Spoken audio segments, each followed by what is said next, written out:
Shockwave, another Shockwave. Parang pang-apat na sunod na natin to na Shockwave eh. Shockwave na SWA-15. Okay, SWA-15 na Shockwave power by Live. Okay, shoutout muna sa may-ari nito na pinagkatiwalaan tayo na tama ba gawin ba tawag ito? Bagong-bago ito. Basta maraming salamat sir ha. Wala itong issue ha. Disclaimer muna tayo guys ha. Wala itong issue kasi bagong bili niya ito. Kung makapapansin nyo, wala pang alikabok ko. Brand new ito, bagong bili niya. Ngayon, ang gusto lang mangyari ni bossing dito ay ipa-fix bias muna bago daw iuwi ng Negros or Bacolod. Kasi taga Negros yung may-ari nito. Sabi ko sa kanya, sa convo namin, medyo madaldal muna tayo ngayon. Sabi ko sa kanya, bakit nyo ipapagawain sir? Sira na ba? Sabi niya, hindi, bagong bili ito. Sabi ko, bakit bagong bili pala yan eh? Ba't nyo ipapagawa? Hindi, gusto ko lang kasi fix bias bago iuwi ng Polod. Sabi niya. Sabi ko, kayo, kung sa willing kayo magbayad eh. Siyempre, di ba, may libor naman tayo. Hindi naman pwedeng, gagawin natin walang bayad eh. Sabi niya, sige, walang problema dyan. Basta may fix bias lang bago ko siya iuwi ng Negros. Ayan, disclaimer ha. Si bossing ang may gusto nito, hindi ako. Okay? Kaya nga tinatanong ko muna siya kung may sira or wala eh. Sabi niya bagong bili eh. Pero ayun na yun. Maling gagawin lang natin dito kasi nga bago. Wala yan, kalikabok ko. Brand new ito. Di ba? Tayo pa naka-virgin dito. Ngayon, baklasin natin itong hindi pala muna. Sukat muna tayo ng biasing niya pala. Bihira na yan. May ginawa tayo nung nakaraan na Shockwave na 1.5 eh. Alam ko, Phoenix ko rin yun. Hindi ko lang matandaan kung anong bias ang ginamit ko doon. Okay, ngayon on natin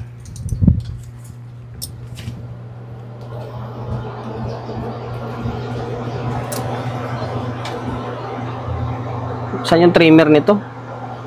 Okay. Iba ito sa design ng Live na blue yung trimmer. Iba ito. Ito, ang dating nito parang class G. Wala, magbayas ha. Mag-tester lang natin, nagluloko lang. Maganda ito, mabili tayo ng flock na tester siguro. Parang wala siyang bias ha. Okay. Good dito ah. Nasa 0.24 lang. Dito. Ba't ganun? Parang walang bias ito sa kabila. Dapat mayroon to ah. Zero nga oh. Bah, posible naman. Dapat mayroon ah. Dito mayroon oh. Oh, may 0.24 dito ah. Ba't dito wala? Posible naman. Ito nga tayo. Oh, wala talaga oh. Niloko tayo nito ah. Wala siyang bias oh. Ba, mapapansin nyo oh. Dito. Pero dito sa mic niya, drive niya, sa drive natin. Meron dito sa drive, meron. Pagdating dito, wala. Ba't ganun? Dapat meron talaga to. Dapat ganito, 0.24 oh. Di ba? Ang bira, baka may problema talaga ito. Walang biasing dito eh. Dito meron. Di ba? May 0.24 dito eh. Ngayon, gawin natin dito ay okay, dito muna tayo. Baklasin natin to. Tapos, ito agad yung i-fix bias natin. Tingnan natin kung magkakaroon siya ng bias or hindi. Kapag magkaroon, ibig sabihin, may problema talaga siya. Okay? Tanggalan natin tong board ng channel 2. Ito, nakakabit pa rin to. Pero nakatanggal na tornilyo niya. Ngayon, sukatan natin ulit. Tingnan natin kung may bias or wala. Palyado pa naman yung trimmer na yan. Tutunog to pero ngungu yung dating niya. Yung sobrang hina. Parang mahina yung dating ba? Dito. Wala talaga eh oh. Wala oh. Sa kabilang side, wala talaga siya oh. Ngayon, dako tayo dito sa may kabila. Mayroon talaga dito eh, oh. Pansinin nyo, magre-reverse yan, oh. Oh, di ba? Nagre-reverse, oh. Ibig sabihin, mayroon talaga yung kabila. Yung kabila, wala palang bias to. Ang bira na yan, oh. Okay. Gagawin natin dito ay, ito, katirin lang natin to. Katirin natin to, tapos, fix natin. Kalimutan ko na kung ano yung value na ginamit ko nung nakaraan, eh. Balikuan to, 302, 3K. Ano, 3K to. Ayan, katirin ko to, tapos, lagyan natin ng fixed bias, ha. Nag-fixed bias na tayo. Ito, kinater lang natin to. Ayan, bali, pinanood ko yung video natin na una. Pinanood ko yung video natin na una kasi hindi ko na lista, nakalimutan ko yung lista, nakalimutan ko na rin kung ano yung value ginamit natin. Okay, ito 3.3 ba? Hindi, 302 3K.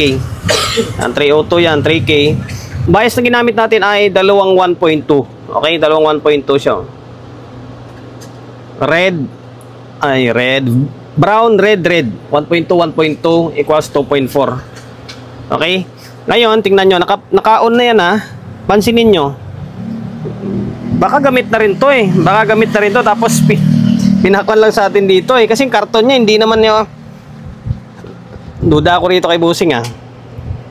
Kasi kung bagong bili ito, yung karton niya, okay pa, tapos yung mga foam kompleto pa dapat. Ito, oh, karton na, iba na yung laman niya, oh. Minsan magsabi kayo ng totoo, ha, kapag nagpapagawa kayo rito, ha. Kapag may sira, may sira. Kapag wala. Hindi yung minsan kasi yung iba, di ba? Hindi baka mamaya bago talaga to, tapos kuan lang, eh. Akin paalala lang, minsan magpakatotoo tayo, di ba? Minsan kasi merong tao na umiiwas dahil sa singil. Kahit na may sira, sasabihin konti lang sira para makabawas sa singil. Wag tayong ganun. Di ba? Sabihin na lang natin ng maayos kung may problema, di ba? Kung wala, di wala. Okay? Kasi nagtataka ako, eh. Nung una pa lang bukas ko, nagtataka ako kung talagang brand new siya. Kasi nga, yung karton, sa brand new kasi malaman mo yung karton, yung foam, kompleto pa. Ito kasi wala na, eh. Diba? Okay, ngayon, or baka second hand na bili. O, ayan, may bias na. May bias na siya. O, ayan, oh. Parang sinukat yan. Kasi tayo, nireview natin yung vlog natin na una, eh, oh. Diba? Nasa 0.25. Magpo 0.24, 0.25, ah. Ayan. Okay. Tapos, ito yung stock niya. Stock niya na. Yan yung trimmer niya, kulay dilaw, oh. Ito yung stock niya. Paras lang yan, oh. Walang labis, walang kulang. Di ba? Okay. Yan na yan. Wala na tayong babaguhin dyan. Okay na yan. Naka-fix na ng maayos yan, eh. Ngayon, ibabalik natin to. Tapos, ito ulit papasadaan natin. Hindi naman pwede ito lang gagawin natin. Ito is wala. Baka naramdaman siguro ni Bossing parang mahina siguro. Kasi pag mababa yung bias ng isang amplifier, masyado siyang mahina. Masyadong mahina. Tapos, pag nasa low volume, ngunguin natin na tunog niya. Okay? Dahil talaga dito, binaklas ko yung, or kinater ko na, oh. Kinater ko na yung trimmer. Ito siya. And then, tama nga ako na hindi brand new na ito. Gamit na kumbaga. Ayan, oh. Nakakabit na sa rack to, eh. Oh, di ba? May washer na, oh. Baka to. Ang sabi ni Bossing dito sa akin, brand new, kakabili lang daw. Kaya, minsan pag nagpagawa kayo, magsabi kayo ng totoo. Di ba? Kasi magpe-presyuhan agad, eh. Magpe-presyuhan agad yan. Pag sinabi mo kasing tulad nito, pag sinabi mong ganyan na, sir, walang sira yan, eh. Ganito lang gagawin. Siyempre, less yung sisingil sa'yo ng technician. Kasi nga, ang expect is brand new. Pagkasabi mo kasi brand new, di ba? Eh, nung tulad dito, binuksan, ang kwan, gamit na pala, din may sira na, dapat hindi na sa brand new na kwan yun. Tapos, diba, magbanggit pa tayo ng brand new, magagalit sa atin yung owner ng or supplier nito. Sabihin, ba't brand new binaggit natin? Na hindi naman pala brand new to, diba? I-fix na natin yan, 1.2. Nalagyan na rin natin to. Focus, o yan. Dalawang 1.2 yan. Ito, the 1.2 din.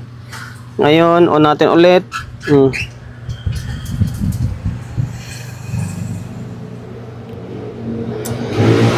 Ito.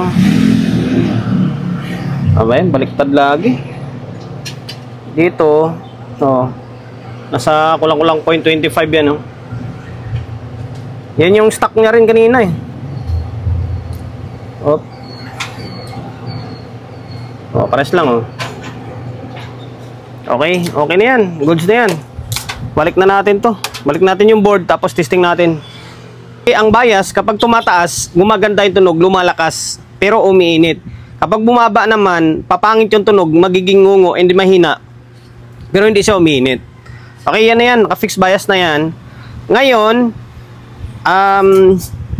audio testing na. Kasi nag-aantay yung may-ari nito.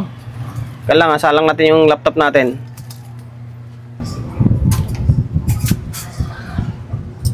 Ngayon, na natin kung mahina pa rin. Play natin yung laptop.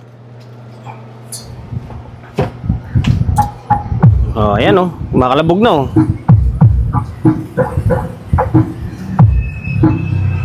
Oh, ha? May kwan pa yung kabila. Okay na. Maraming salamat, sir, ha, sa pagkakatiwala mo ng unit mo rito sa akin, ha. Pwede nang iuwi ng Bacolod to. Normal na pantay ng tunog. Live Shockwave SWA 15.